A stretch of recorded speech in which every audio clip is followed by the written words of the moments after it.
శ్రీగురుభ్యో నమః. హరిః ఓం. వసుదేవసుతం దేవం కంసచానూరమర్దనం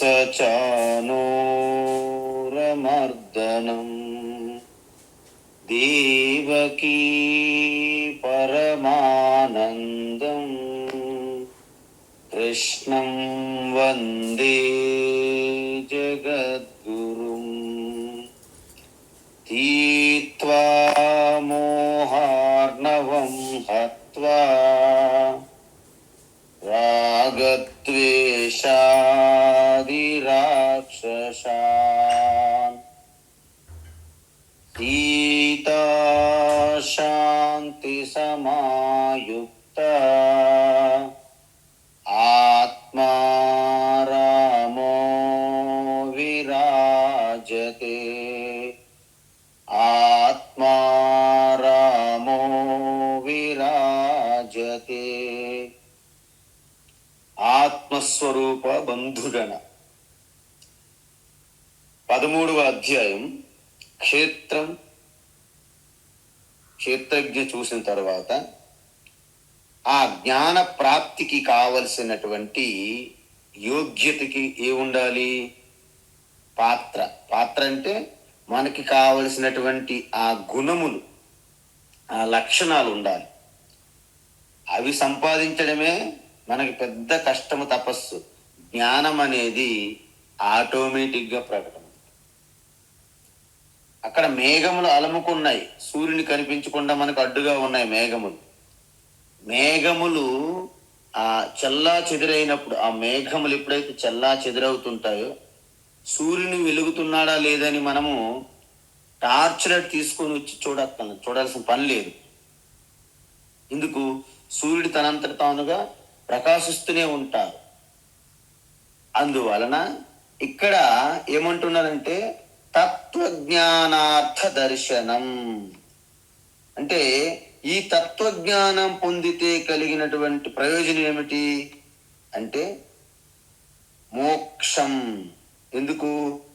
దాని యొక్క ఆ జ్ఞాన, ఇది ఏమిటన్నారు ఇక్కడ మనకి? జ్ఞాన ప్రాప్తి కోసం. అంటే దీని యొక్క ప్రయోజనం ఏమిటి? ఆత్మజ్ఞానం పొందడమే. సో ఆత్మజ్ఞానం వలన ఏంటి ప్రయోజనం మనకు తెలుసు. మోక్షం అంటే ఏంటండి అంటే పూర్తిగా మనలో ఉన్నటువంటి ఈ డిపెండెన్స్, అంటే మానసికంగా మనం ఎప్పుడు కూడా ఆధారపడి ఉంటాం. అదేవిధంగా మనలో ఉన్నటువంటి ఆ లేమితనం, అసంపూర్ణత్వం, ఆ భయం, మానసిక ఆధారపడి, ఇవన్నీ కూడా సంసార బంధనానికి లక్షణాలు అన్నమాట. దీనినే సంసార సాగరం అంటారు. అందువలన మన మనవడుని కానీ, ఆడపిల్లని కానీ, మన ఇల్లుని కానీ, సో ప్రతి ఒక్కదాని మీద అనవసరమైనటువంటి టెన్షన్స్, ఆందోళన, అలజడులు పెట్టుకోవడమే సంసారానికి హేతువులు. అందువలన మనకేమన్నారంటే ఇక్కడ తత్వజ్ఞానార్థ అంటే ఆత్మజ్ఞానం యొక్క ఫలం. అది తెలుసుకుంటేనే మనము ఈ తత్వాన్ని మనకి ఆ ఆత్మజ్ఞానం వలన ప్రయోజనం తెలుసుకుంటేనే మనం ఇది తెలుసుకుంటాం. అందువలన ఏ ఒక్కరైనా సరే మనం చేసేదానికి ఫలితం ఏమిటి అని తెలుసుకుంటేనే మనం ప్రారంభిస్తాం. కాబట్టి అందువలన దీని యొక్క ఫలం ఏంటి? 2వ అధ్యాయం నుండి చూస్తూ వచ్చాం. స్థిత ప్రజ్ఞ లక్షణాలు, అదేవిధంగా భక్తుని లక్షణాలు 12 అధ్యాయంలో, అదేవిధంగా 14లో కూడా చూస్తాం గుణాతీతుని యొక్క లక్షణాలు. అందువలన దుఃఖేషు అనుద్విగ్న మనాహ సుఖేషు విగత స్పృహ.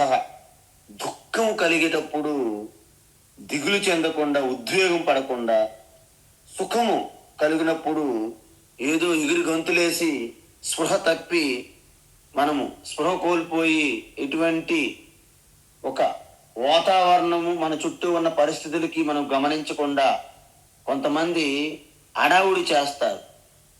అలా కూడా చెయ్యకూడదు అంటున్నారు. ఎందుకు? వీత అంటే వీత మంచి విడిచిపెట్టడం. ఏంటి విడిచిపెట్టాలి?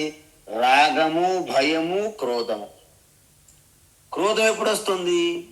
ఎప్పుడైతే మనలో ఉన్నటువంటి లేమితనం, అసంపూర్ణత్వం మన హృదయంలో ఉండేటప్పుడు మనలో కోరిక పుడుతుంది. ఆ కోరిక తీరకుండా ఎవరైనా మధ్యలో వస్తే కోపం, క్రోధం వస్తుంది అనమాట. ఒకవేళ తీరింది అనుకోండి, లోభం వస్తుంది, గ్రీడి. సో ఈ విధంగా మనం వేరు, ఈ ప్రపంచంలో ప్రతి ఒక్క వస్తువు, ప్రతి ఒక్క మనిషి వేరు, భగవంతుడు వేరు, అంతా నేను వేరు, సర్వం వేరు వేరు. ఈ భావన ద్వైత బుద్ధి అంటారు. ఈ ద్వైత బుద్ధి నేను అసంపూర్ణత్వంగా ఉన్నాననే భ్రమతో కలిగే భయం. అంటే ద్వైతం ఉన్నప్పుడు భయం అక్కడ ఉంటుందంట. ద్వితీయాద్వై భయం భవతి ఉదరమంతరం కురుతే అతతస్య భయం భవతి అంటారు ఉపనిషత్తులు. ఉదరం అంటే లేశమంత అయినా సరే, లేశమంత గ్యాప్. నేను వేరు, ఈ ప్రపంచం వేరు. నేను వేరు, భగవంతుడు వేరు. నేను వేరు, సర్వం వేరు నేను నాకంటే. ఈ భావన భయమునకు మూల కారణం అని చెప్పారు శాస్త్రం. అందువలన ఈ విధంగా జ్ఞానానికి, జ్ఞాన యోగ్యత నుంచి జ్ఞానంకు మనం మారాలి. ఎందుకు? జ్ఞానాన్ని సంపాదించడానికి కావలసినటువంటి గుణాలు పొందాం. అప్పుడు జ్ఞానం పొంది జ్ఞానము నుంచి జీవన్ముక్తిగా మలుచుకోవాలి. లేకపోతే మన అవధానుల్లాగా కేవలం ప్రవచనకారుల్లాగా మిగిలిపోతాం. ఆ స్టేజ్ మీద వారికి సన్మానాలు, సత్కారాలు, మళ్ళీ స్టేజ్ దిగిన తర్వాత మళ్ళీ సంసారమే. వీణాయా రూప సౌందర్యం తంత్రివాదన సౌష్ఠవం ప్రజారంజన మాత్రం తత్ భుక్తయే నతు ముక్తయే అంటారు శంకరాచార్య. వీణాయా రూప సౌందర్యం తంత్రివాదన సౌష్ఠవం. వీణ పట్టుకొని అద్భుతంగా వాయించేస్తుంటారు స్టేజ్ మీద. ఓహో, కిందన క్లాప్స్లు, విజిల్స్లు కొడతారన్నమాట. ప్రోగ్రాం అయిపోయిన తర్వాత మళ్ళీ ఆయన సంసారం ఆయనది, వీళ్ళ సంసారం వీళ్ళది. ఎవరికి ఇటువంటి ముక్తి అనేది ఏముండదు. కేవలము అప్పుడు ఉదర నిమిత్తం బహుకృత వేష అన్నట్టు ఆ భుక్తి కోసమే పోవట్లు ఇవన్నీ.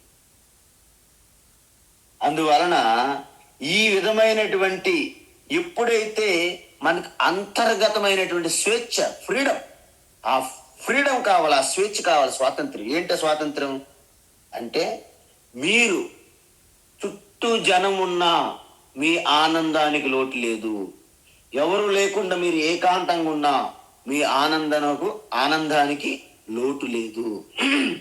అందుకే యోగరతో వా భోగరతో వా సంగరతో వా సంగవిహీన యస్యే బ్రహ్మని రమతే చిత్తం నందతి నందతి నందత్యేవ భజ గోవిందం భజ గోవిందం గోవిందం భజ మూఢమతే అన్న. అందువలన ఇలాంటి ఈ జ్ఞానం సంపాదించి తన యొక్క నిధిధ్యాసనం ద్వారా తన స్వరూపంగా దర్శిస్తున్న వారికి చుట్టూ జనం ఉన్నా ఎవ్వరూ లేకపోయినా ఎటువంటి ఫరక్ ఉండదు. యోగరతోవా భోగరతోవా. అదే విధంగా తపస్సుగా ఉండి ఎటువంటి భోగ వస్తువులు లేకపోయినా ఆనందమే. చుట్టూ భోగ వస్తువులు ఉన్నప్పటికీ కూడా ఆనందంగానే ఉంటారు. అంటే మీ ఆనందం అనేది బాహ్యము నుండి ఆధారపడి లేదు. ఇది తెలుసుకోవాలి. ఎందుకని బయట ఏమి లేదు, ఇదంతా కూడా మన స్వరూపం నుండి రావాలి. అందువలన మనమేమనుకుంటాము, నీరు లేదు అని మా ప్లేస్లో నీరు పడలేదండి, నీరు పడలేదు అంటాం. మనం తవ్వామండి. ఎన్ని అడుగులు? ఇక్కడ 10 అడుగులు తవ్వానండి. ఆ కార్నర్కి వెళ్ళి 20 అడుగులు తవ్వానండి. అక్కడ 25 అడుగులు, అలాగా 15, 20, 12 ఈ అడుగులు మొత్తం తవ్వేశారంట. నీరు ఉందా లేదని. అలాగ నీరు మీకు ఎప్పటికీ దొరకదు, భూగర్భ జలాలు. అదే ఒకే స్థానంలో ఒక 150 అడుగులు మీరు త్రవ్వారనుకోండి, నీరు పడే అవకాశం. అందువలన మనం ఒకే దగ్గర మనం పట్టాలి, మన పని చెయ్యాలి, మన కార్యాన్ని సిద్ధింప చేసుకోవాలి. దీన్ని తత్వజ్ఞానార్థ దర్శనం అంటారు. అయితే ఇక చివరి గుణం లక్షణం ఏమిటంటే అధ్యాత్మ జ్ఞాన నిత్యత్వం, నిరంతరము. ఏంటి అధ్యాత్మ అంటే ఆత్మ, జ్ఞానము అంటే చెప్పాము నిన్న మనం విచారణ. ఇక్కడ ఎందుకు? ఇక్కడ జ్ఞాన యోగ్యత కోసం చేస్తున్నాం. ఇంతకీ విచారణ అంటే ఏమిటి చెప్పాను. శ్రవణము చెయ్యాలి. మొదట శ్రవణం అంటే ఏ ఆత్మస్వరూపతత్వం సంబంధించినటువంటి జ్ఞానం ఉన్నదో అది ఆ గురు శాస్త్రం సమక్షంలో చేయాలి. గురువు వేరు, శాస్త్రం వేరు కాదు. ఇద్దరికి అవినాభావ సంబంధం, అనన్య సంబంధం ఇద్దరిది. అందువలన అలాంటి గురువు, ఎలాంటి గురువు? వేదాంతాంబుజ సూర్యో యః తస్మై శ్రీ గురవే నమః. చైతన్యం శాశ్వతం నిత్యం అంటే ఆ చైతన్యము శాశ్వతంగా ఆ యొక్క ఈశ్వరే గురువుగా వచ్చి శాస్త్రం పట్టుకొని వచ్చినటువంటి గురువు ఆ యొక్క వేదాంత అంబుజ సూర్య. చూసారా? అంటే ఏ విధమైనటువంటి ఆ నీటి నుంచి వచ్చినటువంటి ఆ కలువ పువ్వు ఎలాగైతే ఆ సూర్యుని యొక్క ప్రకాశ కిరణాలు పడినప్పుడు ఎలాగైతే వికసిస్తుందో అలా వికసించాలి. లేకపోతే మనము యూట్యూబుల్లోను, ఇంటర్నెట్లోను, న్యూస్ పేపర్లోను, టీవీల్లోను, సినిమాల ద్వారా ఎవరికి వారి దగ్గర మీరు అనేక పుస్తకముల్లో చదువుతుంటే మీ జ్ఞానము వికసించదంట. ఎలాగైతే ఆ కలువ పువ్వు వికసించకుండా ఎలాగైతే అలా ముడుచుకొని ఉంటుందో అలాగ ఉంటదంట. మరి ఎప్పుడైతే ఆ సూర్య కిరణాలు, ఆ సూర్యుడు అనే గురుశాస్త్ర కిరణాలు మీలో పడితే అప్పుడు మీరు ఆ కమలం వలె వికసిస్తుందన్నమాట. అది జ్ఞానం. అందువలన మనకేంటంటే ఒక సమర్థవంతమైన గురువు దగ్గర మాత్రమే అధ్యయనం చెయ్యాలి. ఎందుకు? లేకపోతే మనం అన్ని విధాలుగా అనేక గ్రంథాలయాలు, అనేక వ్యక్తుల ద్వారా మనం సంపాదించిన జ్ఞానము అలాగ స్టాక్ అయి ఉంటుంది అనమాట మన బ్రెయిన్ సెల్లలో. అంటే మీకు తెలుసు కదా, ఇప్పుడు మన ఇల్లు కట్టాలంటే సిమెంట్ ఒక బస్తాలు ఉన్నాయి, ఇటుకలు ఉన్నాయి, అన్ని పోగు పెట్టి చేశారనుకోండి, అంత మాత్రం ఇల్లు అయిపోదు కదా. దాన్ని సమర్థవంతమైనటువంటి ఒక ఇంజనీర్ వచ్చి దాన్ని సెట్ చేయాలి ఇల్లుని. సో ఆ విధంగా మీరు సంపాదించినటువంటి ఈ సమాచారం, జ్ఞానం కూడా మీకు కొరగాని కొయ్యిలా ఉండిపోతుంది. అది కూడా బర్డెన్గా మారి అది కూడా మీకు దుఃఖానికి కారణమవుతుంది. కాబట్టి మనమేం చేయాలి? ఎప్పుడైతే గురువు శాస్త్రం ప్రమేయం లేకుండా తన సొంత అనుభవాలతో కొంతమంది చెప్తుంటారు ఆయన తోచినట్టుగా, అలాంటి గురువులను మనము విడిచిపెట్టడమే మంచిది అని చెప్పారు శాస్త్రం. ఎందుకు? అసంప్రదాయవిత్ మూర్ఖవత్ ఉపేక్షణీయ. శంకరాచార్య రాశారు ముండక ఉపనిషత్తు భాష్యంలో ఇది రాశారు. ఏంటంటే అసంప్రదాయవిత్ అంటే శాస్త్రము లేకుండా, ఉపనిషత్తులు లేకుండా కేవలము తనకు తోచినట్టుగా కొంతమందికి మభ్య పెడుతుంటారు, బురిడి కొడుతుంటారు ప్రజలకి. సో అలాంటి గురువుల్ని మనము దూరంగా పెట్టడమే మంచిది. ఎందుకంటే ఆయన తన సొంత అభిప్రాయాలని, ఇష్టాలని మన మీద రుద్దుతారు. అందువలనే శ్రోత్రియ బ్రహ్మనిష్ట అయిన గురువు మాత్రమే నిజమైన గురువు అని వివేకానంద స్వామి చెప్పారు. కాబట్టి శాస్త్రాన్ని అధ్యయనం చేసి ఆ నిష్టలో ఎవరైతే జీవిస్తారో వారే నిజమైన గురువు. అందువలన శాస్త్రం నుండి చెప్పినట్టు గురువు దగ్గరికే వెళ్ళాలి. వేరే గురువు దగ్గర మనము ఈ శాస్త్రాన్ని మనము అభ్యసించకూడదు. అందువలన ఈ విధంగా ఎవరైతే నిరంతరము, ఇది ఈ భవరోగం అంటారు దీని సంసారం అనేది ఒక రోగం. సో దీనికి ఔషధం కావాలి. చూడండి, మనకు సాధారణమైన శరీరానికి కానీ మనకు రోగం వచ్చేటప్పుడు ఔషధం, మెడిసిన్తో పాటు పథ్యం అంటారు, విన్నారా? పథ్యం ఉంటుంది మనకి. ఆ పథ్యం మీరు పాటించలేదు అనుకోండి, మెడిసిన్ పనిచేయదు. అందువలన ఇప్పుడు చెప్పే ఈ గురుశాస్త్రం ద్వారా వచ్చినటువంటి ఈ జ్ఞానం ఏదైతుందో ఇది ఔషధం లాంటిది. మనం ఈ గుణాలు ఏవైతే చెప్తున్నామో ఇవన్నీ కూడా పథ్యము లాంటివి. ఈ రెండు కలిసి పనిచేస్తాయి. అందువలన ఈ విధంగా నిరంతరము ఈ యొక్క 20 విలువలు, 20 ఒక్కసారి కావాలంటే మనం ఒకసారి చూసుకోవచ్చు మీరు. ఓకే, 20 ఏంటి? అమానిత్వం అంటే వినయం, అదంభిత్వం, నిరాడంబరత, అహింస, సకల ప్రాణుల యందు కారుణ్య భావం అంటే హింస లేకుండా, క్షాంతి అంటే తితీక్ష, సహనం, క్షమాగుణము, ఆర్జవం అంటే రుజుత్వం. రుజుత్వం అంటే ఏంటి? మన యొక్క మనస్సు, మన యొక్క వాక్కు, మన యొక్క చేష్టలు అన్నీ కూడా సరళంగా ఉండాలన్నమాట.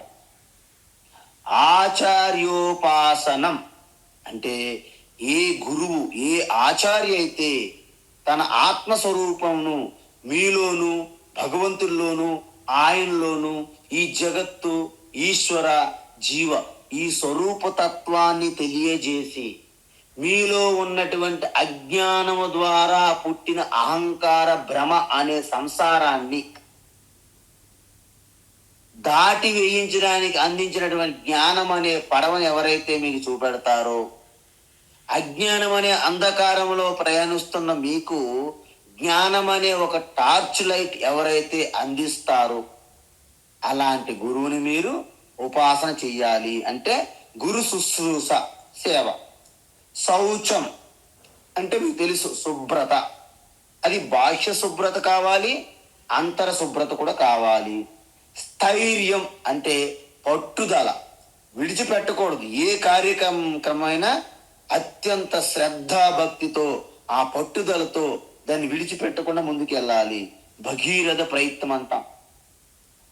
ఆత్మ వినిగ్రహ ఎందుకు అంటే మనకి సకల ఇంద్రియములన్నీ కూడా మన స్వాధీనములు ఉంచుకొని, ఆరోగ్యంగా మనం ఉంచుకొని, ఆ ఇంద్రియములన్నీ మనస్సు ద్వారా, మనోనిగ్రహం ద్వారా మనం దాని స్వాధీనంలో పెట్టుకుంటే దాన్ని ఆత్మ వినిగ్రహ అంటారు. అంటే మొత్తం శరీరము, ఇంద్రియములు, మనస్సు, బుద్ధి ఇదన్నింటినీ కలిపి ఆత్మ అంటారు. వాటన్నిటిని కూడా మన స్వాధీనంలో ఉండాలి. ఇంద్రియార్థేషు వైరాగ్యం, సకల ఇంద్రియములన్నీ కూడా మన స్వరూపం నుండి బయటికి లాక్కొని పోతాయి. ఉపనిషత్తులు చెప్పారు, మనకి స్వాభావికంగా మన ఇంద్రియములన్నీ బహిర్ముఖంగా ఉండేటట్లే ఆ యొక్క సృష్టికర్త మొట్టమొదటి మనకి ఈ విధంగా ఇబ్బంది పెట్టాడు. వీళ్ళందరికి కూడా అంత సులభంగా ఆత్మతత్వం అందకూడదు, దానికి తపస్సు చేస్తేనే అవుతుంది. కాబట్టి జనరల్గా సాధారణంగా వీళ్ళు బహిర్ముఖంగానే ఉండాలి అన్నట్లుగా, మనకు శాపము అన్నట్లుగా మన ఇంద్రియాలు ఎప్పుడు బయటికే చూస్తాయి. ఎలాగైతే కస్తూరి జింక తన మస్క్ డీర్ అంటారు, కస్తూరి తన ఉదరములో ఉండి సుగంధం వస్తుంటే బయటికి వెతుకుతూ పరుగులు తీస్తుంది. అది ఎండమావుల వలె ఎప్పటికీ తీరనిది. సో ఈ విధంగా ఇంద్రియాలన్నిటి యందు మనము నియంత్రణ ఉండాలి. తర్వాత అనహంకార ఏవచ అంటే మనకి తెలియకుండే గర్వం వస్తుంది మన మాటల్లో. ఆ గర్వం, అహంకారం, నేనే చేశాను, నా వలన అయ్యింది, నేను లేకపోతే కాదు, నేనే గొప్ప అనే ఒక ఈ ప్రగల్భాలు ఉంటాయి. అవి ఉంటే ఈ అహంకారం అనేది అహం అనే ఆత్మ నుండి బయటికి లాక్కుపోతుంది, జారిపోతాం మనం వైకుంఠ పాలిలో. జన్మ అంటే ఈ ఉపాధి పొందడం కూడా దుఃఖంతో కూడి ఉన్నదే. మృత్యు, శరీరం విడిచిపెట్టడం కూడా దుఃఖంతో కూడి ఉన్నదే. జర ముసలితనము అది కూడా దుఃఖంతో కూడి ఉన్నది. తర్వాత వ్యాధి రోగాల బారి. సో ఇవన్నీ కూడా దుఃఖాలతో కూడి ఉన్నాయి. ఈ శరీరం, కనిపిస్తున్న శరీరము మనం ఆకర్షితులు అవుతుంటాం, కానీ అది ఒక్కసారి మీరు ఇలాగ విచారించి చూస్తే లోపల ఎన్ని రోగాలు అవ్యక్తంగా ఉన్నాయి, ఇంకా ప్రకటన అవ్వలేదు, అవన్నీ వెయిట్ చేస్తున్నాయి, లైన్లో ఉన్నాయి. కాబట్టి పదే పదే పదే పదే ఈ జన్మ మృత్యు జర వ్యాధి ఈ సంబంధాలు ఇవన్నీ విచారిస్తుంటే మీకు తెలిసిపోతుంది ఇది సత్యం కాదు, ఇది శాశ్వతం కాదు, ఇది కేవల క్షణికమే. సో వాటిని బట్టి మనము వేలాడకూడదు, వెంట పడకూడదు. కుక్కతోక పట్టి గోదావరి ఈదినట్లు అవుతుంది అని చెప్పారు.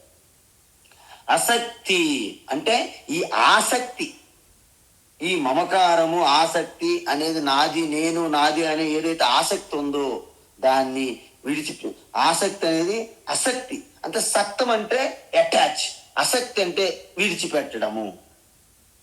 సో ఈ విధంగా ఆసక్తి కలిగి ఉండాలి. అనభిస్వంగ అనభిస్వంగ పుత్రధార గృహాదిషు అంటే పుత్రధార గృహాదిషు అనభిస్వంగ, ఇది ఒక విలువ. ఇవి రెండు ఇక్కడ ఆసక్తి ఒకటి, పుత్రధార గృహాదిషు అనభిస్వంగ అంటే పూర్తిగా ఈ యొక్క ఫ్యామిలీ పరివారం బంధువులు మిత్రులు ఏవైతే ఉన్నారో కుటుంబం సంతానము ఇల్లు వాకిలి ఇవన్నిటి మీద కూడా మనకి అవి లేకపోతే నేను లేను అనే ఓ భ్రమలో ఉంటాం ఒక్కొక్కసారి. కాబట్టి మనం ఎప్పుడు కూడా అవి ఉన్నా ఆనందమే, అవి లేకపోయినా ఆనందమే. ఎందుకు? నాకు ఈ జగత్ అనే డ్రామా, ఈ నాటకములో నాకు ఒక పాత్ర వచ్చింది, నా పాత్రతో పాటు మరిన్ని పాత్రలు ఉంటాయి. కాబట్టి ఈ జ్ఞానం బ్యాక్గ్రౌండ్ లో ఉండాలి మీ అందరికి. పుత్ర సంతానము, దార అంటే భార్య అంటారు, ఇక్కడ భర్త కూడా, భార్య భర్త ఎవరైనా. గృహాదిషు అంటే గృహము, ఇక అన్ని మొదలగునివి అన్నిటి అందు కూడాను ఆ అనురక్తి అనురాగము లేకుండా నీటిలో బురదలో ఉన్న తామరాకు వలె ఉంటుంది, కానీ అంటకుండా ఉండాలి. నీటిలో ఉన్న తామరాకు వలె ఉండాలి. కొంతమంది అంటారు అవునండి మనం సంసారం ఉన్నప్పుడు కూడా తామరాకు మీద నీటి బిందువు వలె ఉండాలి. తామరాకు మీద నీటి బిందువు ఎలా ఉంటావు? క్షణంలో జారిపోతావు. అంటే నువ్వు జారిపోతావా? అలాగ చెప్పకూడదు, అలాగ చెప్పలేదు గీతలో. నేను చాలా దగ్గర వింటున్నాను బయట, తామరాకు మీద నీటి బిందువు వలె నేను జీవించాలి. నీటి బిందువు వలె ఏం జీవిస్తావు? అలాగ చెప్పరు. ఏం చెప్పారంటే పద్మపత్రమివ అంబస అంటే నీరు బురద అంటకుండా తామరాకు ఎలా ఉంటుందో అలాగ ఉండమని చెప్పారు. ఇది గుర్తుంచుకోవాలి నోటు. కాబట్టి నిత్యం సమచిత్తత్వం ఇష్ట అనిష్టోపపత్తిషు అంటే మీకు ఇష్టం కలిగిన అనిష్టం కలిగిన అనుకూలమైన ప్రతికూలమైన ఈ ద్వంద్వాలు ఏవైతే కలుగుతుంటాయో అప్పుడు మీరు మీ యొక్క చిత్తం చెదరనీయకుండా సమభావంతో సమత్వంతో నిరంతరం ఉండాలి. ఇది ఒకటి. ఒకటి అసక్తి, ఒకటి అనివిస్వంగ పుత్రధార గృహేషు, రెండు నిత్యం సమచిత్తత్వ ఇష్ట అనిష్ట ఉపపత్తిషు, మూడు ఇంద్రియార్థేషు ఆ శ్లోకంలో మూడు మూడు మూడు 6 6 + 9 15 అయ్యాయి ఇప్పటి వరకు. ఇప్పుడు ఏంటి? మయి చ అనన్యయోగేన భక్తిరవ్యభిచారిణి, ఇదంతా ఒకటి 16. అంటే మీకు అసలు భక్తి లేనిది కర్మయోగము లేదు, భక్తి లేనిది ఉపాసన లేదు, భక్తి లేనిది జ్ఞానయోగం లేదు. అసలు భక్తి లేకుంటే అసలు ఏమీ లేదు. అన్నిటికీ కామన్ ఏంటండి? భక్తి. సినిమాలో ఎటువంటి అనుభవం మనం చూడాలన్నా ఆ తెర ఎలాగైతే అన్నిటికీ కామన్గా తెర ఉంటేనే మనం చూడగలుగుతామో, భక్తి అనేది అన్నిటికీ మూలము.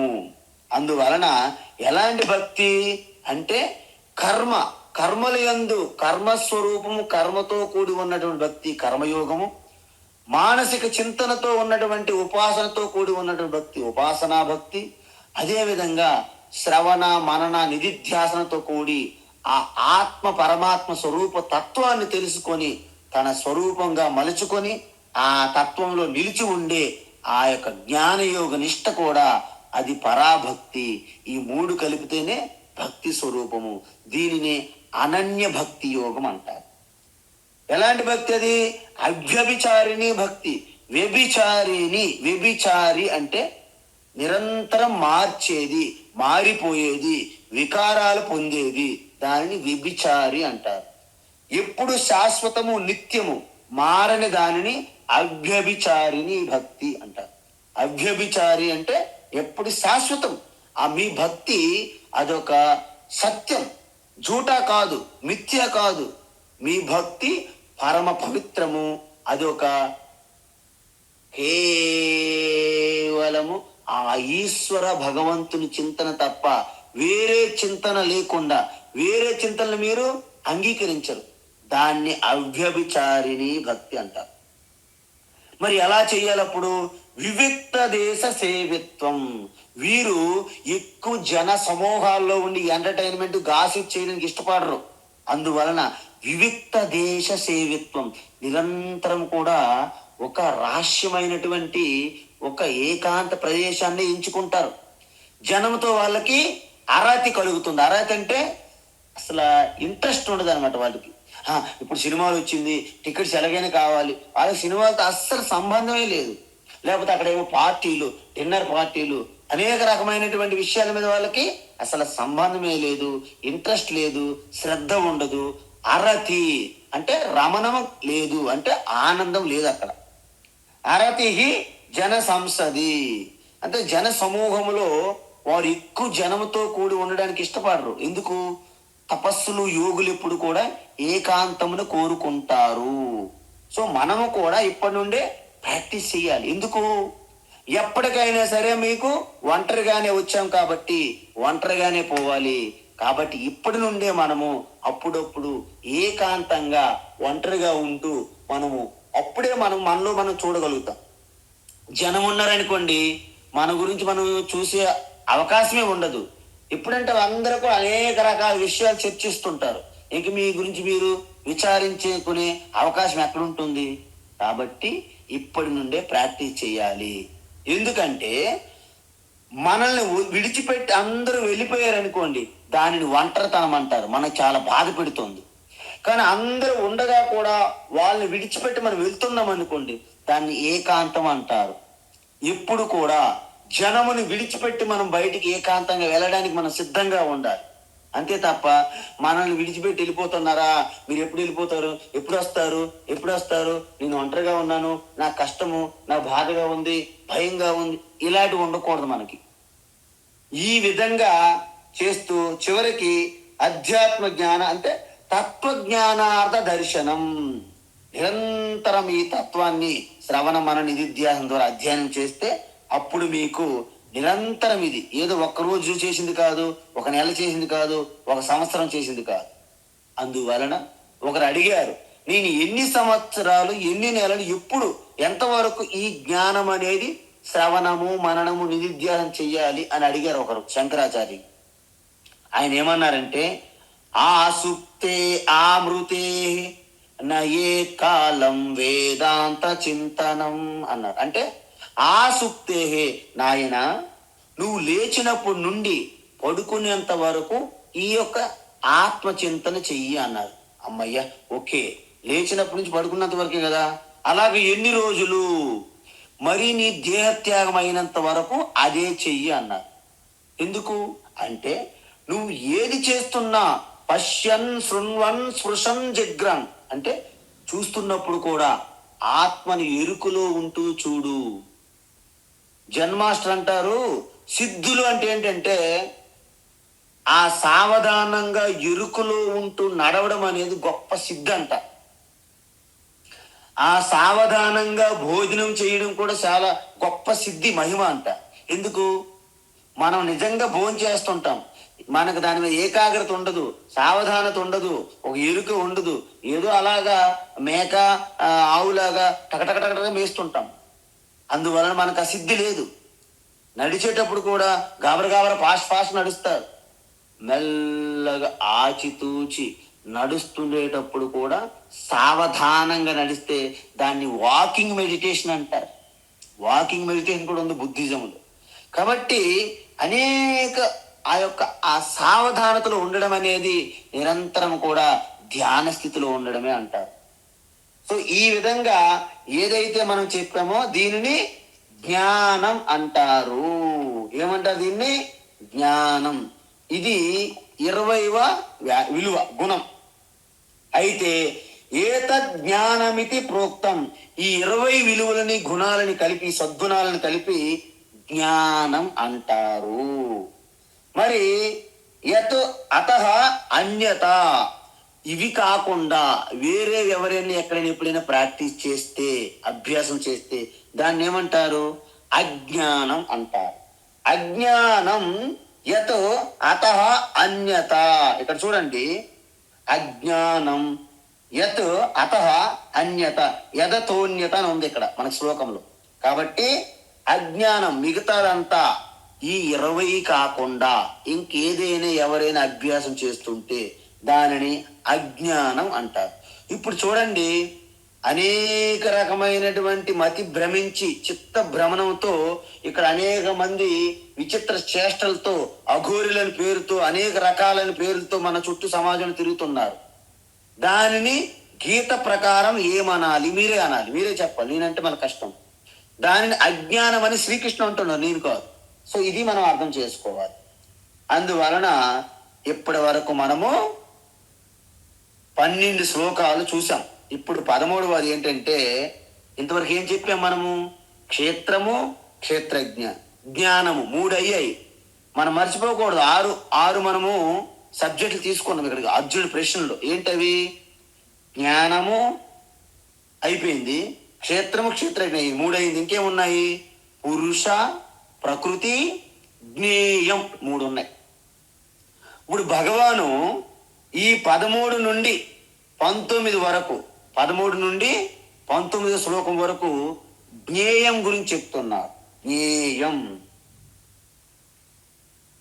జ్ఞేయం యత్తత్ ప్రవక్ష్యామి, జ్ఞేయం యత్తత్ ప్రవక్ష్యామి, జ్ఞేయం యత్తత్ ప్రవక్ష్యామి, యజ్ఞాత్వామృతమశ్నుతే, యజ్ఞాత్వామృతమశ్నుతే, యజ్ఞాత్వామృతమశ్నుతే, అనాదిమత్పరం బ్రహ్మ, అనాదిమత్పరం బ్రహ్మ, అనాదిమత్పరం బ్రహ్మ, న సత్తన్నాసదుచ్యతే, న సత్తన్నాసదుచ్యతే, న సత్తన్నాసదుచ్యతే, జ్ఞేయం యత్తత్ ప్రవక్ష్యామి, యజ్ఞాత్వామృతమశ్నుతే, జ్ఞేయం యత్తత్ ప్రవక్ష్యామి, యజ్ఞాత్వామృతమశ్నుతే, జ్ఞేయం యత్తత్ ప్రవక్ష్యామి, యజ్ఞాత్వామృతమశ్నుతే, అనాదిమత్పరం బ్రహ్మ న సత్తన్నాసదుచ్యతే, అనాదిమత్పరం బ్రహ్మ న సత్తన్నాసదుచ్యతే, అనాదిమత్పరం బ్రహ్మ న సత్తన్నాసదుచ్యతే. ఉత్తమం. అయితే ఇప్పుడు భగవాన్ 6 ప్రశ్నలలో 3 ప్రశ్నలకు ఆన్సర్ చేశారు. ఇప్పుడు 4వ ప్రశ్న టేకప్ చేస్తున్నారు. ఏంటంటే అది జ్ఞానం, జ్ఞేయం అంటే ఏమిటి? ఇంతకు ముందు మనం ఏం చెప్పాము? జ్ఞానంతో ముగిసింది కదా. స్టార్టింగ్ లో క్షేత్రజ్ఞం చెప్పాం మనం. క్షేత్రజ్ఞ, పురుష, జ్ఞేయం ఈ 3 కూడా ఇంచుమించు ఒకేలా ఉంటాయి అని అన్నాం. ఎందుకు? ఈ 3 ఒకేలా ఉన్నప్పటికీ అర్జునుడిలో ఉన్నది కన్ఫ్యూజన్. కాబట్టి కృష్ణ పరమాత్మ ఈ మూడు అంటే ఏంటి? క్షేత్రజ్ఞ చూసాము, ఇప్పుడు మనం చూడాల్సింది జ్ఞేయము, పురుష. ఈ మూడు చూడాలి, ఈ రెండు. ఎందుకంటే మూడు కూడా ఇంచుమించుగా ఒకటే అర్థాన్ని ఇస్తాయి. అందువలన ఇప్పుడు యత్ యత్ తత్ ప్రవక్ష్యామి. ఇప్పుడు నేను దేని గురించి అయితే తెలుసుకోవాల్సిన దాన్ని జ్ఞేయం అంటారు. చూడండి, మనం అనేక జ్ఞానాలు తెలుసుకుంటుంటాం. అంటే మన కెమిస్ట్రీ, ఫిజిక్స్, హిస్టరీ, చరిత్ర, భూగోళ శాస్త్రము, సాహిత్యము ఎన్నో తెలుసుకుంటాం. కానీ అవన్నీ తెలుసుకోవడం వలన మీకు అల్టిమేట్ అంటే ఇంకేమి తెలుసుకోవాలని అవసరం లేదు అని ఎవరికైనా కలిగిందా? మొత్తం ఎంటైర్ ఈ సైన్స్ అండ్ టెక్నాలజీ, ఈ శాస్త్రవేత్తలు ఏదైతే ఉన్నాయో, ఒకరేమో ఏదో ఒక విషయాన్ని ఆవిష్కరిస్తారు. ఓ 15-20 సంవత్సరాల తర్వాత అదే విషయం అది తప్పు అని చెప్పి ఇంకో విషయాన్ని ఆవిష్కరిస్తారు. ఎందుకంటే ఈ యొక్క మేటర్, భౌతికంగా ఉన్నటువంటి ఈ బాహ్యంగా ఉన్నటువంటి ఈ యొక్క మేటర్, ప్రకృతి మీద మనం ఎంత పరిశోధన చేసినా దానికి అంతము ఉండదు. అయితే మరి శాశ్వతము, సత్యము అయిన దాన్ని మనం పట్టుకుంటే, దాన్ని తెలుసుకుంటే, మిగతా మారుతున్నటువంటి ఈ మాయ అనే ఈ ప్రపంచం, ఈ ప్రకృతి అనేది దానికి ఆధారపడి ఉన్నది, దాన్ని అధిష్టానం ఆశ్రయించి ఉన్నది అని తెలుసుకునేటప్పుడు అప్పుడు మీకు అమృతత్వం అశ్నుతే అంటున్నది ఇక్కడ. అప్పుడు అది మీకు అమృతత్వం ఇస్తుంది. అంటే ఎటువంటి జ్ఞానం అయితే మీకు అమృతత్వం ఇస్తుందో, మీకు కేవలము ఫిజిక్స్, కెమిస్ట్రీ అయితే మీకు ఉద్యోగం ఒక ప్రొఫెసర్ గానో లెక్చరర్ గానో స్థిరపడతారు. అంతే తప్ప మీ జీవితంలో ఉన్నటువంటి అన్ని రకాల మానసికమైనటువంటి ఒత్తిళ్ళకి, ఈ యొక్క ఆధారపడడం అనేది, భయాలకి, అనేక సందర్భాల్లో కలిగే అనుభవాల్లో కలిగిన కలతలు, అలజడులు, ఆందోళనలు, వీటి నుంచి బయటపడాలంటే మీకు కెమిస్ట్రీ ఏమి సంబంధం ఇవ్వదు. ఒకవేళ మీరు ఏడ్చినప్పటికీ అది సోడియం క్లోరైడ్ అంటాడు తప్ప మీ యొక్క భావనలు, మీ యొక్క హృదయం యొక్క లోతు ఆ బాధని దర్శించలేదు. కాబట్టి ఇక్కడ కృష్ణ పరమాత్మ ఏమంటున్నారంటే, నేను చెప్పబోయే విషయం ఎత్తత్ ప్రవక్ష్యం, ఇంక చెప్తాను అంటున్నారు. ఇంక చెప్పలేదు. ఏంటి? నేను చెప్పబోయే విషయం మాత్రము ప్రతి ఒక్కరూ తెలుసుకొని తీరాలి. ఎందుకంటే కెమిస్ట్రీ అనేది అందరం మనం చదవడం లేదు. చదవకపోయినా మన జీవితంలో ఏమి డోకా లేదు, వెళ్తుంది. ఇంకొంతమంది చరిత్ర చదువుతారు, కొంతమంది సాహిత్యం, కొంతమంది వ్యాకరణం, ఇవన్నీ చదువుతుంటారు. కానీ అందరూ అవి చదవాల్సిన పని లేదు. కానీ నేను చెప్పే ఈ జ్ఞేయం ఏదైతే ఉందో, ఇప్పుడు చెప్పబోయేది ప్రతి ఒక్క మనిషి కూడా తెలుసుకొని తీరాల్సిందే అంటున్నారు భగవాన్ శ్రీకృష్ణ. అంటే యజ్ఞాత్వ అమృతం అశ్నుతే. ఈ జ్ఞానం పొందితే మీరు అమృతత్వం అంటే మరణ ధర్మం లేనటువంటి అమృత స్వరూపాన్ని పొందుతారు. అందువలన ఇది ప్రతి ఒక్కరికి వితౌట్ ఫెయిల్, మీకు ఆప్షన్ లేదు, చాయిస్ లేదు. స్వామి దీన్ని మేము చాయిస్ కింద తీసుకోవచ్చా? నో. ప్రతి ఒక్కరూ తెలుసుకోవాల్సినటువంటి జ్ఞానాన్ని ఇప్పుడు నేను చెప్పబోతున్నాను. అందుకే కృష్ణం వందే జగద్గురు అంటే అది అర్థం. అదే శ్రీకృష్ణ పరమాత్మ ఏ మ్యాథమెటిక్స్, లెక్కలో, ఓ ఫిజిక్స్, కెమిస్ట్రీ చెప్పారనుకోండి, ఆయన జగద్గురు అని అనవలసిన పని లేదు. ఎందుకు? మ్యాథమెటిక్స్, లెక్కలు, కెమిస్ట్రీ, ఫిజిక్స్, డాక్టర్, ఏముంటాయి, ఇంజనీరు, ఇలాంటి టాపిక్స్ కొంతమందే చదువుతున్నారు. జగద్గురు అని ఎందుకు అనాలి? కాబట్టి ఈ సృష్టిలో ఉన్న ప్రతి మనిషి ఖచ్చితంగా తెలుసుకోవాల్సినటువంటి జ్ఞానాన్ని నేను చెప్తాను. ఎందుకు? ఆ జ్ఞానం తెలుసుకుంటే వారు అమృతత్వం పొందుతారు. మృత్యు భయము లేనటువంటి అభయమైనటువంటి అమృతత్వాన్ని పొందుతారు అని చెప్తారు. సో అందువలన అంటే ఇప్పుడు ఈ జ్ఞానం పొందడానికి అందరికీ అవకాశం లేదు. ఎందుకు? వారికి ఉన్న సమస్యకి ఇది పూర్తి శాశ్వతమైనటువంటి పరిష్కారం ఇస్తుంది. అర్జునుడి మొదటి సమస్య ఏంటి?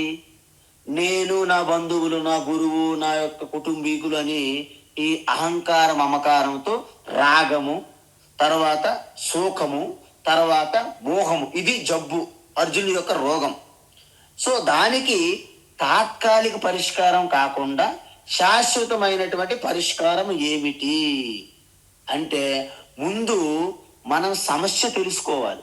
అందుకే అర్జున్ యొక్క సమస్య ముందు పసిగట్టారు కృష్ణ పరమాత్మ. ఏమిటా సమస్య అంటే అభద్రతా భావము, మృత్యు భయం. మనకి ప్రతి ప్రాణిలో కూడా మృత్యు భయం ఉంటుందండి. అందుకే పులి సింహాలు మన మీద పడతాయి. ఎందుకంటే ఆ మృత్యు భయం దానికి ఉంటుంది హృదయంలో. మనకి మన మృత్యు భయం ఒకటి. అందువలన మనం దానికి ఎక్కడ హాని చేస్తామని దానికి భయం, అది మనకి ఎక్కడ హాని చేస్తామని మన భయం. ఇద్దరు భయం వలన ఒకరిపైన ఒకరు పడతారు. అదే గనక మీకు పూర్తిగా భయం లేశమంతైనా లేకుండా నిర్భయ స్థితిలో, ఆత్మస్వరూప స్థితిలో మీరు ఉంటే సింహము మీ ఎదురుగా వచ్చి పక్కన వెళ్ళిపోతుంది. మీకు సింహం హాని కూడా చేయదు. ఇది చెప్పడమే కాదు, ఆ స్థితిలో ఉన్నటువంటి మన యొక్క మహాత్ములు, ఋషులు కొంతమంది ప్రత్యక్ష సాక్షి దీనికి. కాబట్టి ఈ విధంగా మనం ఎంత డబ్బు ధనం ప్రోగు చేసినా, ఎంత జనాన్ని మనం చుట్టు పెట్టుకున్నా, మనం ఏం చేసుకున్నా మన భయం పోతుందా? పోవట్లేదు. నిజం చెప్పాలంటే ఈ సృష్టిలో భయం లేకుండా జీవించడం అనేది బయట లేదు. అందుకే కదా మనకి ఎంత ప్రధానమంత్రులైనప్పుడు కూడా ఆ బాడీ గార్డులతోనే ప్రమాదం. ప్రధానమంత్రి స్వయంగా బాడీ గార్డే చంపేయవచ్చు, అందులో ఆశ్చర్యపోవక్కర్లేదు. కాబట్టి ఇక్కడ ఎక్కడ ఏమని కాదు, మృత్యు భయం అనేది మనకి వెంటాడుతూ ఉంటుంది. అందువలన అందరినీ సమానంగా కబలించేస్తుంది ఈ మృత్యు అనేది. వీడు ధనవంతుడు, వీడు గొప్ప వంశంలో పుట్టాడు, వీడు గొప్ప మేధావి అనేమని చూస్తుందండి? లేదు. జాతి నీతి కుల గోత్ర దూరగం నామరూప గుణ దోషవర్జితం దేశ కాల విషయాతి వర్తయత్ బ్రహ్మతత్వమసి భావయాత్మని అంటారు శంకరాచార్య వివేక చూడమని. అందువలన దీనికి జాతి, కుల, మత, ప్రాంతము, భాష ఇటువంటి భేదాలు లేవు. ప్రతి మనిషికి కూడా ఈ మృత్యు భయం ఉంటుంది. అందువలన మనం ఏమనుకుంటాము, ఎదుటి వారికి ఎవరికైనా సరే, ఒక యువకులు ఎవరికైనా అనారోగ్యం వచ్చినా, ఏమైనా అయిందనుకోండి, ముసలి వాళ్ళు అంటారు, నాకైనా వచ్చినా బాగుండండి, ఈ చావు నేనైనా చనిపోతున్న వారి ప్లేస్లో నాకు చావు వస్తే మంచిదే అని అనుకుంటారు. కానీ అదే ఆ ముసలి వారికి వస్తే, అమ్మ నాకు హాస్పిటల్కి తీసుకెళ్ళండి అని టెన్షన్ పడుతుంటారు. ఎందుకు? బయటికి మాట్లాడడం వేరు, కానీ మనం స్వయంగా అది ఎదుర్కొనేటప్పుడు తెలుస్తుంది ఆ మృత్యు భయం ఏంటనేది. ఇలాంటివన్నీ కూడా మనం రోజు చూస్తూ ఉంటాం. అయితే ఈ మృత్యు భయం నుండి మనం బయటపడే మార్గం ఏమైనా ఉందా? ఉంది అని అంటున్న శాస్త్రం. ఏంటది? ఈ మృత్యు అనేది ఒక జబ్బు అనుకుంటే దానికి ఔషధం ఉంది. అదేంటి? మీరు నిజంగా ఈ మృత్యుములో అంతర్పాతమా కాదా? మృత్యు అనేది ఎప్పుడు వస్తుంది? పుట్టినప్పుడే మృత్యు వస్తుంది. అంటే date of birth, date of death both are ఒకేసారి వస్తాయి. అందుకే మృత్యువును కూడా మిత్రవత్ పశ్యేత్ అంటారు. అంటే మ్యానుఫ్యాక్చర్ డేట్ ఉన్నదంటే పక్కనే మనం చూస్తాం, ఎక్స్పైరీ డేట్ చూడు అంట. అందువలన దీనికి ఔషధము కూడా ఉన్నది. ఏంటి ఔషధము? బ్రహ్మజ్ఞానం. అందుకే ఉపనిషత్తులు ఏమంటారు? బ్రహ్మవిద ఆప్నోతి పరం తదేసభ్యుక్త సత్యం జ్ఞానమనంతం బ్రహ్మ యో వేద నిహితం గుహాయా పరమేయో మన్ అంటారు. అంటే ఏంటి? ఏ బ్రహ్మ అనేది బ్రహ్మ అంటే ఏదైతే ఆ బ్రహ్మ స్వరూప జ్ఞానాన్ని తెలుసుకుంటాడో ఆప్నోతి పరం ఆప్నోతి పరం అంటే మోక్షం, ఆప్నోతి పొందుతారు అని అర్థం. అంటే ఏంటి? మీరు ఎప్పుడైతే బ్రహ్మజ్ఞానం పొందారో నేను జీవుడును, పుట్టాను, మరణిస్తాననే అజ్ఞానంతో కూడిన భ్రమ, అహంకారం అనేది నాశనం అవుతుంది. అది ఫస్ట్ ఆఫ్ ఆల్. ఎప్పుడైతే నాశనం అవుతుందో మీరు యథాస్వరూపంగా నేను స్వచ్ఛమైన నేను కేవలంగా నేనుగా ఉన్నటువంటి ఆ చిదానంద రూప శివ మీరు క్లెయిమ్ చేసుకుంటారండి, యాక్సెప్ట్ చేస్తారనమాట. అంటే అభద్రత భావము తొలగుతుంది. సకల ప్రాణులు కూడా నా స్వరూపాలే, సకల ప్రాణుల్లో కూడా హృదయాల్లో నేనే ఉన్నాను, నాలో సకల ప్రాణులు ఉన్నాయి.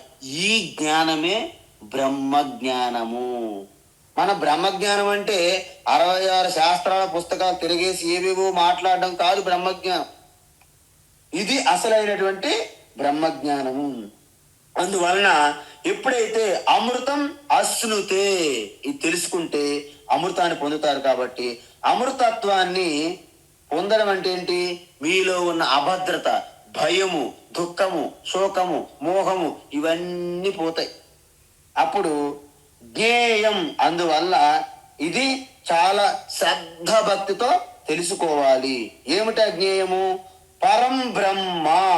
చూడండి, ఈ బ్రహ్మ అనేది అల్టిమేట్ పరం బ్రహ్మ. దీన్నే సత్యం జ్ఞానమనంతం బ్రహ్మ యో వేద నిహితం గుహాయాం. మనం ఏమనుకుంటామంటే బ్రహ్మ అనగా బయటికి చూస్తాం, మనం వెతుకుతాం ఎక్కడ ఉన్నది Brahma. Brahma Brahma must be above the clouds, అంటే మేఘాల పైన ఎక్కడ ఉంటుంది అనుకుంటాం తప్ప. అప్పుడు శాస్త్రం ఏముంటుంది? నీ హృదయ కుహరం, నీ హృదయం యొక్క గుహలో ఉన్నది, నీ హృదయ గుహలో ఉన్నదని చెప్తుంది. అప్పుడు అందువలన బ్రహ్మ అంటే అనంతం. ఎందుకు అనంతం అన్నారు అంటే ఈ యొక్క మృత్యువు, జన్మ మృత్యువు ఎప్పుడు జరుగుతుందండి? అది కాలంలో. ఒక కాలంలో పుడుతుంది, ఒక కాలంలో పోతున్నారు. నేను ఒక ప్రదేశంలో ఇప్పుడు హైదరాబాద్లో ఉన్నాను, ఢిల్లీలో లేను. అంటే ఒక దేశానికి పరిమితం అవుతున్నది, ఒక కాలానికి పరిమితం అవుతున్నది, ఒక వస్తువు పరిమితం అవుతుంది. నేను మనిషిగా ఉన్నాను అంటే నేను ఆవుగా లేను, జంతువుగా లేను. అంటే ఒక వస్తువుకి పరిమితమై ఉన్నాము. అంటే సర్వం సృష్టి దేశకాల వస్తువులకి పరిమితమై పరిచ్ఛిన్నమై ఉంటుంది. మరి బ్రహ్మ ఏంటి? దేశకాల వస్తువులకి అతీతంగా ఉంటుంది. ఎందుకు? బ్రహ్మలో దేశకాల వస్తువులు లేవు. మరి ఏముండేది బ్రహ్మ? మొదట కేవలం బ్రహ్మ, కేవల చైతన్య స్వరూపం, ఏకం, ఒక్కటి, ఏవ అద్వితీయం, రెండోది లేనిది, అనంతం, సర్వం వ్యాపించి ఉన్నది. కాబట్టి దానికి ఆది అంతము లేదు, ఆది మొదలు లేదు, అంతము లేనిది. అందుకే దానికి అనంతం, అనాది. నా ఆది యస్య న విద్యతే అనాది, యస్య ఆది న విద్యతే అనాది. దేనికైతే ఆది ఉండదో దాన్ని అనాది, అనాది మత్ అంటే దానికి దేశకాల వస్తు పరిమితులు లేనిది అని అర్థం. సో ఈ విధంగా ఈ 3 పరిమితులు లేవు కాబట్టి పరబ్రహ్మ అంటారు. అంటే ఆ పరబ్రహ్మ దేనికోసము? మన మృత్యు భయాన్ని అధిగమించాలంటే ఆ పరబ్రహ్మను గురించి తెలుసుకోవాలి. ఇప్పుడు చెప్పండి, ఒక పండితుడు మొత్తం అన్ని శాస్త్రాలు చదివాడు. ఏంటి? వ్యాకరణము, మీమాంస, తర్కము, న్యాయము, తర్వాత అన్ని శాస్త్రాలు చదువుకొని పుస్తకములన్నీ కూడా ఒక బ్యాగులో పెట్టుకొని నది ఒడ్డుకు వచ్చాడు. నది ఒడ్డుకు వస్తే అక్కడ పడవ నడిపి ఒక బెస్తవాడు ఉంటాడు. మనం కాశీ వెళ్ళామనుకోండి, మీరు బ్రహ్మాండంగా దర్శించవచ్చు. అయితే ఆయన సైడ్కి వెళ్ళి ఒక బీడీ చుట్ట ఇలా కాల్చుకొని ఉఫ్ఫు ఉఫ్ఫు అని ఊదుకుంటూ సైడ్ రిలాక్స్ అవుతున్నాడు అనమాట. ఆ బెస్తవాడు, పడవ నడిపేవాడు.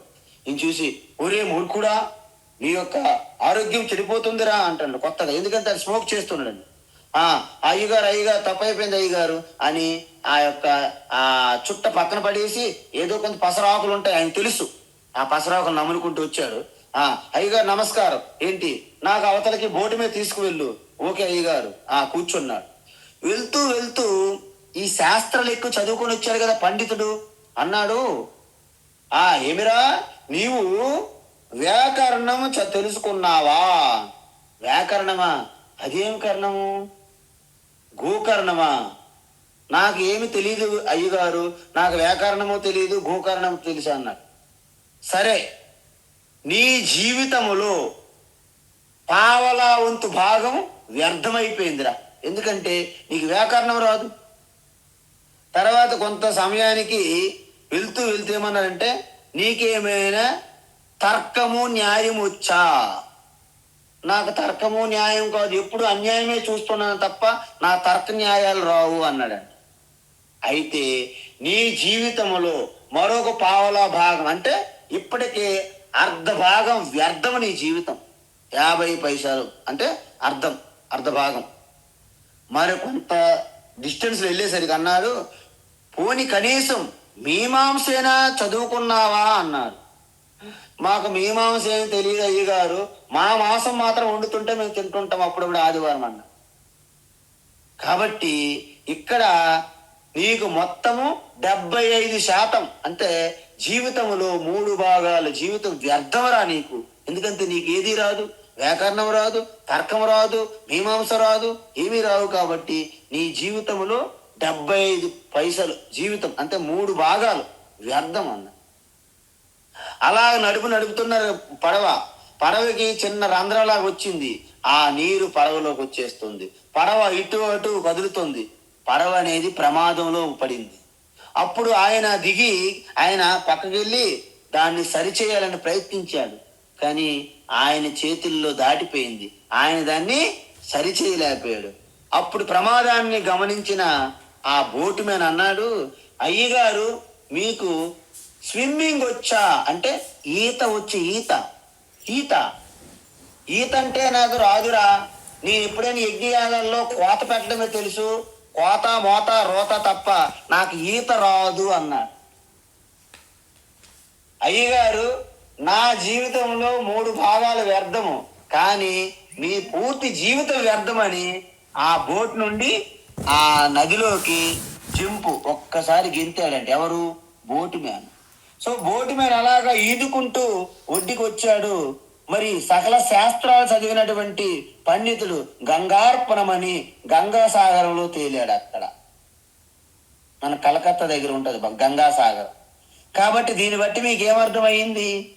మనం ఎన్ని శాస్త్రాలు చదివామా, ఎన్ని విన్నామా అని కాదు, మన జీవితంలో మనం ఉద్ధరించేది ఏమైనా చదువుకున్నామా, తెలుసుకున్నామా? చదివి చదివి చదివి చావంగనేటికి చావులేని చదువు చదవవలెను. చదివి చదివి కోటి జనులు చస్తిరి గదా విశ్వదాభిరామ వినురవేమా. అంటే చూసారా, చదివి చదివి చదివి అనేక పుస్తకాలు పురుగులుగా లైబ్రరీలో కూర్చొని జుట్లు పెంచుకొని ఒక వ్యవహారం ఉండదు, ఏముండదు, ఒక శుభ్రత ఉండదు, శౌచం ఉండదు, అనేక రకాల. తర్వాత కొంతమంది కొన్ని శాస్త్రాలు పట్టుకుని పండితుడి వలె కంకణాలు పెట్టుకొని మంచి మంచి సిల్కు దుస్తులు ధరించి వేదికల మీద విర్రవీగుతుంటారు. అందువల్ల ఏమంటున్నారు వేమన యోగి? చదివి చదివి చావంగా నేటికి ప్రతివాడు పోతున్నాడు, మట్టిలో కలిసిపోతున్నాడు. చావు లేని చదువు చదవాలంట. చావు లేని చదువు ఎవరైనా చదువుతున్నారా? చదవదు. మరి చావు లేని చదవకపోతే ఎందుకండి చదువులు? అందువలన చావు లేని మృత్యు భయం లేనటువంటి బ్రహ్మ విద్య మీరేమైనా చదవాలనుకుంటున్నారా? అప్పుడే మీ చదువుకి సార్థకం అవుతుంది అని ఇక్కడ చెప్తున్నారు. కాబట్టి అలాంటి ఆ బ్రహ్మ అనాది మత్పరం. అనాది మత్ అంటే దానికి ఆది అంతం లేనిది, ఆరంభం లేనిది. అంటే దేశపరంగా, ప్రదేశపరంగా, కాలం ప్రకారంగా, వస్తు ప్రకారంగా కూడా దానికి అంతము లేనిది. నా సత్ నా అసత్ ఉచ్యతే. దీన్ని మనము రేపు చూడాలి. ఎందుకంటే సత్ అంటే ఏంటి, అసత్ అంటే ఏంటి, ఇక్కడ వేరే అర్థాలు ఉంటాయి భగవాన్ శ్రీకృష్ణ చెప్పింది. అందువలన దీని యొక్క వివరణ రేపు చెప్తూ రేపు ఈ శ్లోకాన్ని పూర్తి చేద్దాం. హరి ఓం తత్సత్. సర్వం శ్రీకృష్ణార్పణమస్తు.